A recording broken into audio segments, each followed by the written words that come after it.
இந்த நடிகர்களுக்கெல்லாம் வேற வேலை போக முடியாதுங்க. இதுக்குள்ளே வாழ்ந்து ஆகணும். இதோட எங்கேயும் போவாங்க. அப்போ ஒரு வர இயக்குநர்கள் நீங்களாம் அவங்க வாய்ப்பு கொடுக்கலன்னா அவங்க கதி என்ன ஆகிறது? எத்தனை புதுசு வந்துட்டு எவ்வளவு இறக்குவீங்க இங்க? நான் சரி சின்ன நடிக்கணும். இந்த ரஜினி சார் வச்சுங்க. ரஜினி சார் சூப்பர் ஸ்டார் இருக்கட்டும், அவரு மனுஷன்தான். அவருக்குள்ளேயும் ஒரு ஆதங்கம் இருக்கும். எங்கேயாவது ஒரு இடத்துல ஒரு சராசரி மனுஷனா வாழணும்னு ஆசைப்படலாம். பாருங்க, ஒரு அம்பானி கல்யாணத்துக்கு போனாரு. ஆடும்போது அவரும் சராசரி மனுஷன் தான். அந்த இடத்துல ஒரு வெளிப்பாடு ஒரு டான்ஸ் கொண்டு போட்டாரு. தேச குற்றமா போச்சு. ரஜினி எப்படி ஆடலாம்? ரஜினி இப்ப எங்க ஆடலாம்? நீ போய் ஆடு. நான் சொல்றேன், ஒரு நடிகர் சூப்பர் ஸ்டார் இருந்தா என்ன உங்களுக்கு நடிமையா அவரு? எப்போதும் அவருடைய எல்லா உணர்ச்சியும் கட்டுப்படுத்தி அப்படியே அமைதியா அப்படியே முத்திரை வச்சுட்டே உட்காரணும் அவரு? சில இடங்கள்ல அவர்களும் மனிதர்களாக சராசரி மனிதராக வாழ விடுங்க. இதெல்லாம் போய் பெருசா ஒரு விமர்சனம் பண்ணிக்கிட்டு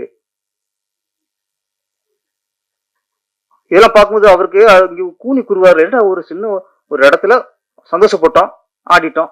இது ஒரு பெரிய குற்றம் மாதிரி. ஆயிரத்துக்கு பிரச்சனை இருக்கு நாட்டுல. அதை பத்தி பேச மாட்டாங்க.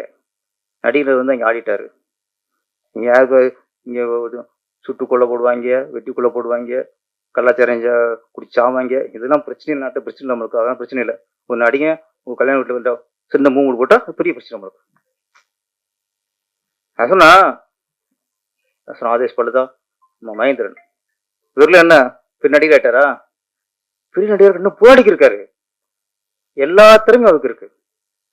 டான்ஸ் ஆடுவாரு, நல்லா ஃபைட் பண்ணுவாரு, சென்டிமெண்ட்ஸ் பிச்சு உதறுவாரு. ஏன் இன்னும் எத்தனை வருஷம் போவார் அவரு?